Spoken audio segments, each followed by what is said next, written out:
Hey, what's up, everybody?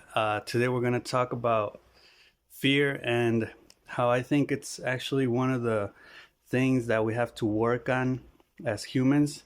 So, let's say for a moment that fear is the very basic human emotion. This means that fear is an emotion a priori or the first emotion that you feel by default. I've been reading Jordan Peterson's book, Maps of Meaning, and in it, he describes that fear is not something you learn because of a situation. Fear is actually something that you always feel because you face the unknown, right? The unexplored territory in your life. So, whenever you learn that the territory is safe through exploration, then fear reduces, right? And then it becomes known.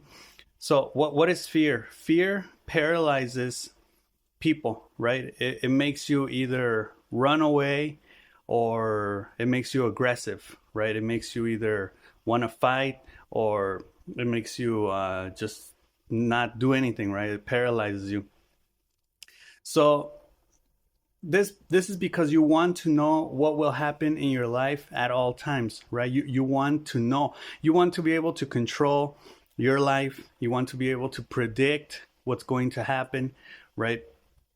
And when you cannot know, when you cannot predict, when you cannot control your life, you feel bad, right? You get depressed, you get anxious, you become emotionally dysregulated, right?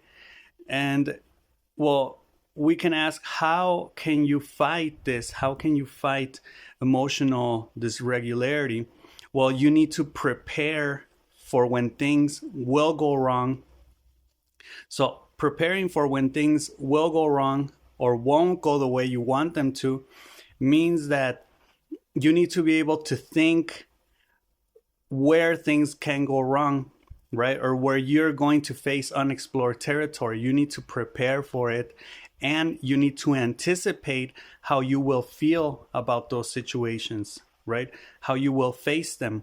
You need to think about what could go wrong, what you may not know, right? How you will face those and how you will view them for your benefit. Of course, you always need to think about yourself in this case. It's all about you.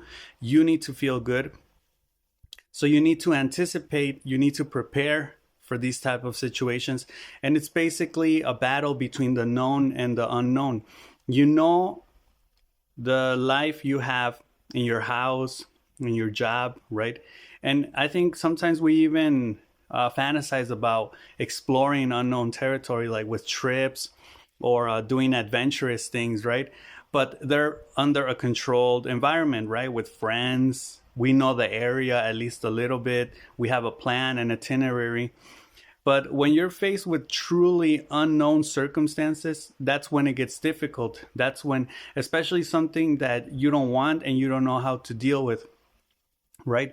So, what you need to do is you need to prepare, you need to anticipate, and the way in which you prepare and anticipate emotionally and mentally for the type of situations that you will face with the unknown is you need to have an exploratory attitude and behavior. You need to gather new information. You need to go out and explore, kind of like a Boy Scout, and you need to gather new information of the situation, right? Or of the place. You need to communicate, you need to ask questions. And trust me, as you explore and gather new information, your confidence will increase. You will feel less emotionally dysregulated, more balanced emotionally, mentally, because you will have the tools, you will have the information that you need to predict, to control, to know what's going to happen. So if you're afraid because you don't know, anticipate what could happen, right? And anticipate how you will react when those things happen.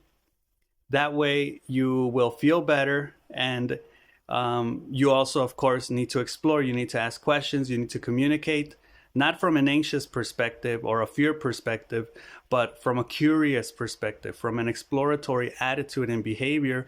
Gather information, collect data, and then your confidence will increase. You will be more secure about what you're doing. And yeah, that's all I got to say for this video. Hope you liked it. I'll see you next time.